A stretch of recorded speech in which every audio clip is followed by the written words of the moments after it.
Last summer, I set out for a hunting trip in the familiar woods near my hometown in Oregon, a place that had always felt like my sanctuary.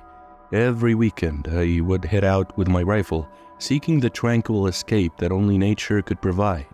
But one summer morning, everything took a terrifying turn.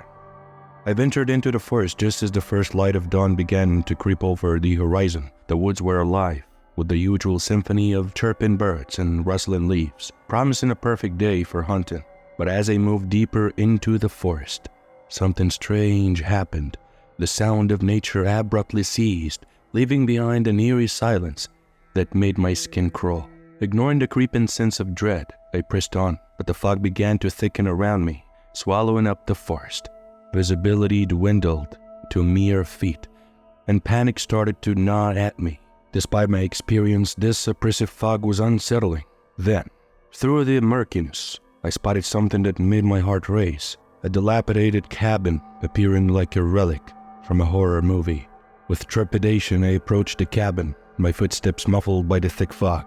I knocked on the door, but the silence that answered was heavy and unnerving. I pushed the door open and peered inside. The interior was dim and dusty, untouched for years, except for one chilling detail.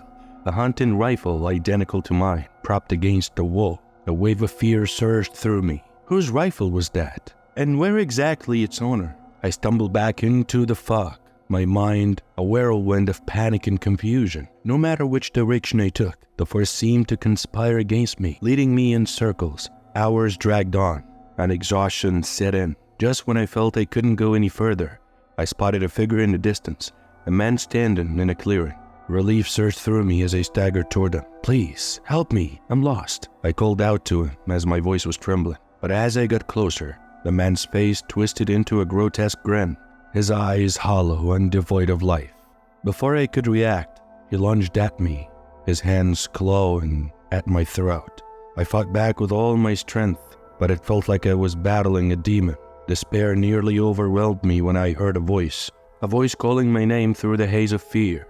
A figure emerged from the fog, a woman with a rifle slung over her shoulder. With a swift, practiced motion, she raised the rifle and fired. The shot rang out with a thunderous crack, and the man's grip on me loosened. Staggering back in shock, he let out a final, anguished scream before vanishing into the mist, leaving behind a bloody trail. Then, the woman helped me to get on my feet. Her eyes were filled with concern, saying, "Are you okay?" Asking gently. Still shaken, I whispered, "Thank you for saving my life." Her smile was warm, but tinged with sadness. "You're not the first hunter to stumble into these woods," she said, "and unless we do something, we won't be the last." Together, we made our way out of the forest, the fog gradually lifting as we neared the edge. The setting sun bathed us in its warm glow.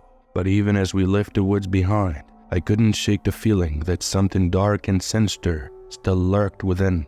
The cabin remained a haunting reminder that as long as it stood, no one would ever truly be safe in those woods again. In September, I embarked on a solo hunting trip in the vast wilderness of Wyoming. Eager to bag an antelope, the landscape was awe-inspiring, with rolling hills and endless sagebrush stretching as far as the eye could see. After months of preparation, I was finally here, surrounded by nature's grandeur. As I trekked through the terrain, my senses were sharp, scanning for any signs of my prey.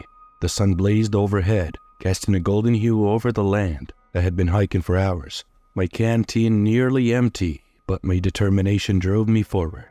Then, in the distance, I spotted it, a magnificent antelope, its coat shimmering in the sunlight. I raised my rifle, took aim, and fired. The animal dropped and a rush of excitement surged through me. I had succeeded, but as I approached my prize, something strange caught my eye. A blindingly bright light, moving at an incredible speed, darted across the horizon. At first, I thought it might be a game warden's vehicle, but as the light drew closer, I realized it was unlike anything I'd ever seen. It streaked into the sagebrush and vanished from sight. Perplexed and uneasy, I scanned the area but saw nothing. No vehicles, no people, just the vast emptiness of the wilderness. A shiver ran down my spine as I realized I was utterly alone, with no phone signal to call for help. I forced myself to focus on the task at hand, tagging the antelope and field dressing it with practiced efficiency. Yet, my mind kept drifting back to that eerie light. What was it? Where had it come from? And where had it gone? I just kept asking myself these questions, As I finished my work and looked up, my heart skipped a beat.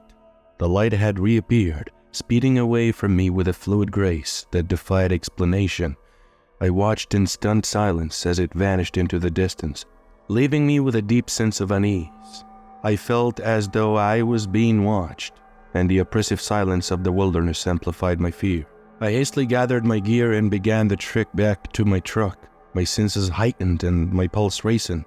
The feeling of being watched intensified, as if unseen eyes were boring into me. I spun around, but the forest remained empty, shrouded in silence. I knew I had to get out of there quickly. Reaching my truck, I threw my gear into the back and leaped into the driver's seat, locking the doors behind me. As I started the engine, relief washed over me. I was safe, at least for now. But as I drove away from the wilderness, a gnawing sensation remained. It felt like something had been left behind, lurking in the shadows, waiting. The memory of that mysterious light haunted me, and I know I'd never forget the terror I felt in those desolate hills. From that day forward, I never hunted alone again, always ensuring that I had a companion by my side. And whenever I gazed up at the night sky, I couldn't shake the eerie thought, was that light out there hurtling through the darkness searching for its next unwitting victim or no? When I was 14 years old, my family and I went camping at a state park, and my friend and I were buzzing with excitement.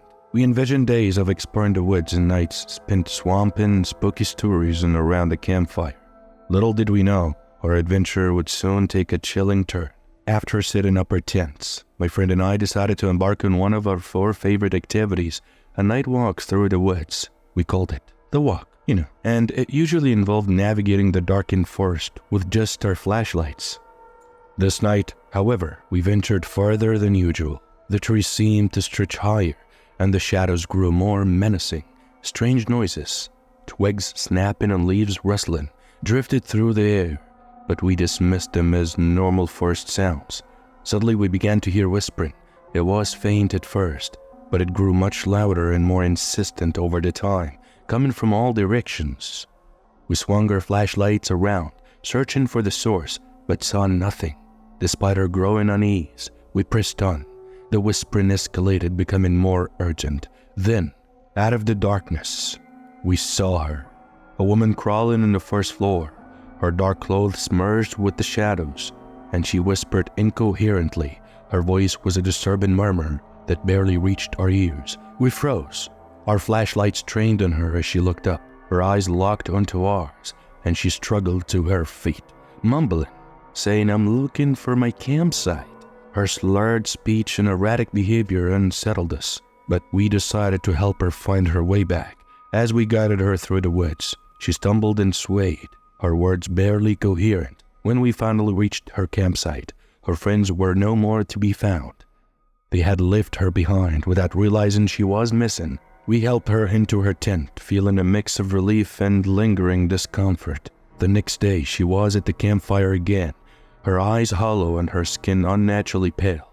She barely acknowledged us, her gaze fixed on something far away. We tried to avoid her, but she seemed to appear everywhere, always lurking at the edge of our vision. That night, we decided to take another walk, hoping to shake off the eerie feeling that had settled over us. As we ventured deeper into the woods, the whispering returned, louder and more urgent. We turned, our flashlights sweeping the darkness, but again, we saw no one there. Then, she emerged from the shadows, her eyes as black as coal and her skin a ghostly gray. Her whispering grew louder and more menacing. We tried to flee, but her foot felt like as if they were cemented to the ground. She advanced towards us, her gaze fixed and her whispering a relentless, terrifying chant. Paralyzed with fear, we couldn't move or speak. Everything suddenly went black. When I came to, I was back at our campsite, my friend shaking me awake. His face was etched with worry, saying, "What happened?" in a trembling voice. I responded to him saying, "You just collapsed," as his eyes were filled with concern. Then after that, I immediately said, "We need to get out of here right now."